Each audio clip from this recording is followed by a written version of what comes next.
Hello and welcome to the Passion Driven Pioneers interview series. I'm your host, John Channon, and today I'm joined by Chris Maxson, who is the CEO and owner of AccuCraft Fireplaces. Chris, thank you so much for joining us today. John, thank you so much for having me. Really excited and looking forward to our conversation. I am too. I am too. So would you like to kick us off with a brief background as to who you are, what you do, and then the business that you're in? Absolutely. Yeah. So I am owner of a small manufacturing company called AccuCraft Fireplaces. I've owned the company for a little over 25 years, and I have two daughters, and one of them is married, and the other is just finishing up college. And my wife and I have been married for about 26 years. And so we've been in this entrepreneur journey together through the whole thing, through all the ups and downs and all of that. But it's just been a great ride. Really enjoy it. That's great. So what was that initial spark or what inspired you to start up your own business, or in this, I don't know if this is a case you bought this business, but what inspired you for this business? Yeah, so thank you. Great question, John. I was looking really closely at like what types of businesses could I get into? And it wasn't a question for me as like whether I was going to become an entrepreneur or not.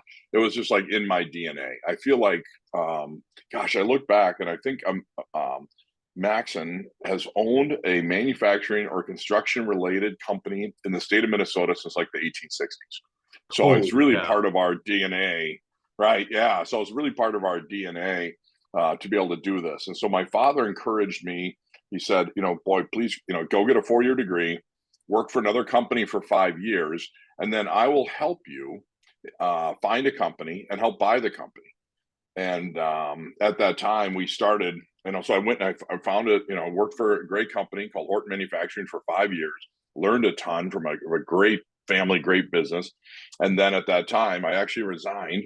And when I hit the 5-year mark, and said, okay, let's get working on finding a business. And my dad said at that time, he says, okay, look for an industry that's going to grow for the next 10 years and come back to me. So I went and I researched all these things, and this is the mid 90s. So at that time, it was construction. And he goes, oh, great, construction. We know that. We love that. And it's a great industry. It's cyclical, but it's a good industry. And he goes, what are you going to do different than anybody else in that industry today? I'm like, oh. So I went back and I researched all these different things. And at that time, I purchased a computer over the phone at that time using a catalog from Dell Computers. And I was looking at Dell Computers and I'm like, wow, this is going to change the world. They manufacture and sell direct worldwide, and they are able to custom make these computers, custom manufacture them, and fulfill all their customers' requirements because they're factory direct. And so my philosophy changed dramatically at that point because I was so impacted by Dell Computers. I said, boy, I believe the direct model with the internet is going to change the world. So that's when I said, I want to get into manufacturing, construction related products and sell direct nationwide. And that is when I found AccuCraft, which was a small manufacturing company up in Big Lake, Minnesota. We had 9 employees and 3 different fireplaces that was for sale by the owner that was retiring. So it was perfect timing for that. And then we locked in on that business, and then we started selling direct in 1998. So you mentioned entrepreneurialism has been in your DNA. What are some of Mm-hmm. those elements of that DNA that made you know that you wanted to be your own boss, basically run your own business? Mm. Well, I feel like I saw a lot of over the years and different things that my father and grandfather were involved with. A lot of it was being able to own a business so that you're able to positively impact communities, right? To be able to give back, be able to help out, be able to work with families, take care of families, and then also be able to really focus on being a good, what my dad would call a community steward, and be involved in different areas of the community that the business owners are more able to positively impact. So that was kind of part of it. Plus, I saw the amount of risk and work that went into it and the reward. And my dad always said, "There's nothing better in this world than growing a small business." He says, "There's nothing more fun and there's nothing more rewarding." And then he also said, "There's nothing that's harder in this world. He says maybe running in politics is maybe harder, but there's nothing harder in this world, but there's nothing more rewarding than owning a small business. That's great. So, so a lot of times, people have some misconceptions about running a business. Um, do you want to comment on any possible misconceptions people may have as they're trying to get into doing this full time for themselves and running a business for themselves? Yes, I mean, I will try, John. I feel the the freedoms that sometimes people are searching for in the entrepreneur journey is being able to like make your own hours or be able to work when you want to work, and also just like, boy, look at the reward and those types of things. And it is something, especially early on, where there's really not a lot of freedoms, right? I mean, you give up a lot for that. I mean, everything ends with you. The buck ends with you. So the responsibility and the work and everything that needs to go into it, it is an all in. And that's where I mentioned my wife, as being in this entrepreneur journey, just because of the ups and downs of the journey. I mean, like we used to joke, but like sometimes I'd come home after a bad day and I'm like, honey, we have to cancel a gym membership. And then I'd come home 3 days later and it's like, I think we have enough money to buy the gym. So right, so the ups and downs of the entrepreneur lifestyle is pretty crazy. And I feel in terms of the misconceptions, I think so many times people look at the entrepreneur life and they are meeting with people that have maybe been doing it for 20, 30 years that are at the end of it or where they are able to have more freedom of time and freedom of money. But early on, it takes everything you got. Well, let's build on that a little bit because you said you and your wife essentially started this business up together. Mhm. Talk a little bit about your work-life balance initially, and then Mm. where is it at today? And maybe what were some of the key things you needed to do to get it to where it is today? Oh my gosh. Yeah, I know I packed a lot into that God, one. if that's such a great question. And I wish I planned this and really thought about this earlier on because in my journey, because when I first got into this, I just I just worked. I don't really think I focused much on balance. Obviously, I was always family first, always wanted to be there for my family, but I worked a lot. And I feel like I was very blessed because it's not something my wife and I even talked about. But I'd come home after working for like 4 days at a trade show, and my wife would always just say, thank you. Thank you for doing this. Thank you for being gone. Thank you for taking care. Where I feel like as a spouse, it's challenging to have that type because she sees me probably going out and entertaining and taking clients out and doing those types of things while she's home, taking care of the kids and managing those things and doing her gig as well. So I think it is such a partnership there. But in terms of time, I for the first 10 years, I had to build the rocket and I had to get the rocket off the ground. And that is an enormous amount of work. I greatly underestimated what it took because I didn't plan it correctly. And I didn't have a mentor or accountability coach like you who would have been able to help me with that. I just went and I just tried to crank on my own. So I did 18 to 20 trade shows a year for 10 years and was doing a lot of selling and a lot of work. And so I worked, I mean, from 1998 to 2008. I mean, I was pretty much nonstop with this role and this job. And then in 2008, obviously we had the recession, and that's kind of when the world, really hit, and that was when we had to pivot a lot, and that pivot caused me to really rethink everything that I was doing. So at that time, I started double down on marketing, hiring much better people, and then to answer your question, like where I am today, I'm in a much different place today, John. I'm in the office um, 2 days a week, maybe. I have full freedom of time. I can choose to go into the office. I can choose not to. Most importantly, I have just a great team of people. And I think most important is I trust them. They are accountable for their jobs and their roles. And it is just a great partnership that we have. So I feel like with us having a very lean organization with 4 to 5 really key people that are handling all day to day, they're doing it much better than I am. But it was really hard for me to delegate early on because I always thought I could do things a little bit better, or they were doing things wrong. And the key to that was really every time I would delegate is just saying, boy, if they can do it 70%, 80% of what my expectations are, it's better than me doing it. So once I really started delegating better and holding people accountable, and providing better direction, my life changed dramatically. And I had to just pull myself out. Yeah, that's a super cool metric for how to delegate and what to expect in return, by the way. I hadn't heard that one before, so thanks for sharing that 70%, right? Yeah. That's that's a nice way to think about it and a nice way to judge it. So you mentioned having to pivot, during 2008, 2009, that period of time. And so what I'm going to ask you about is how are you and your company staying adaptable and open to change and on top of changes in your industry?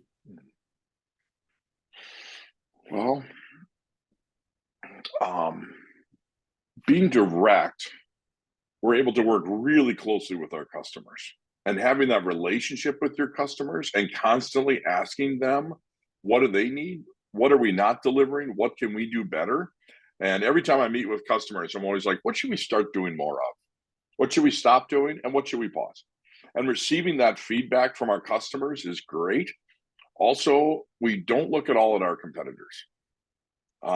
We fall into that trap a little bit. I see other companies looking at their competitors all the time, but for us to focus really on what our customers want and not our competitors, because we're not in a competition with our competitors.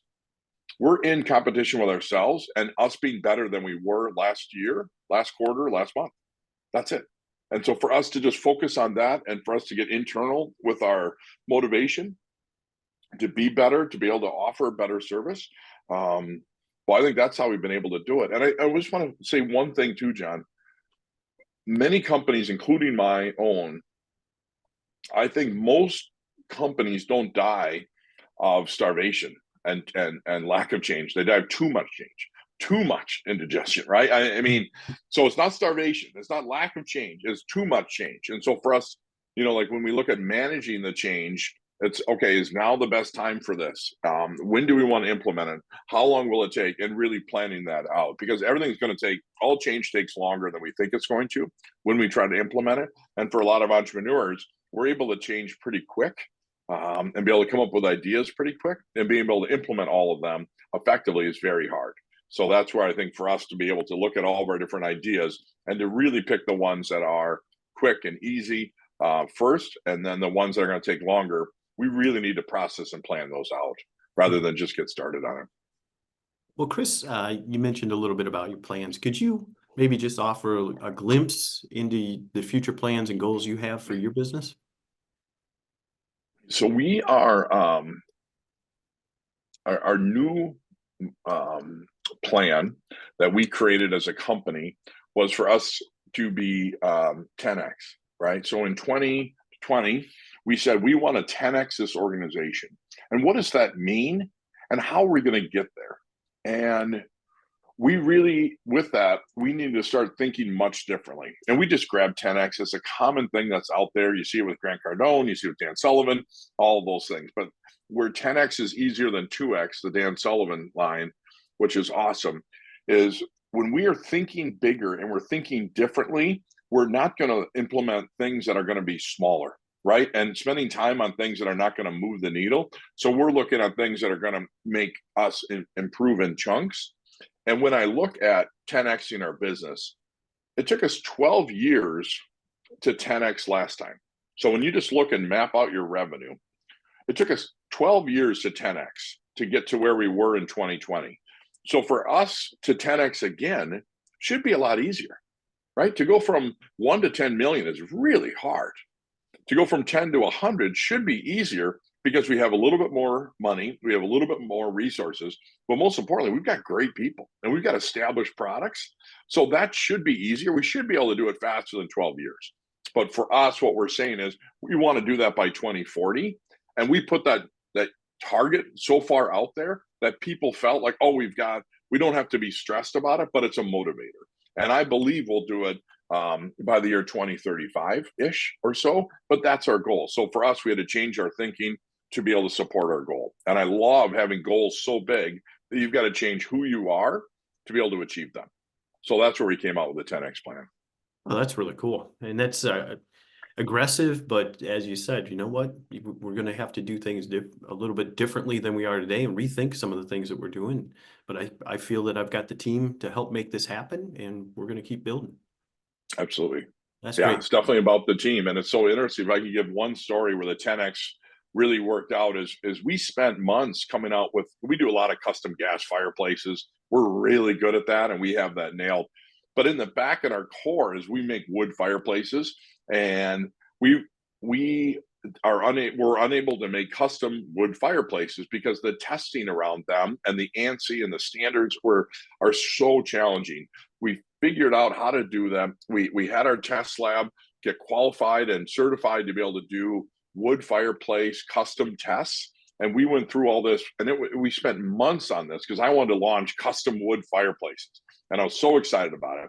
And one of our sales gentlemen that was working on this with me, Mike Hannon, he came to me and says, Chris, this is a really good idea. We're really good at this. But he says, this is not a 10X idea.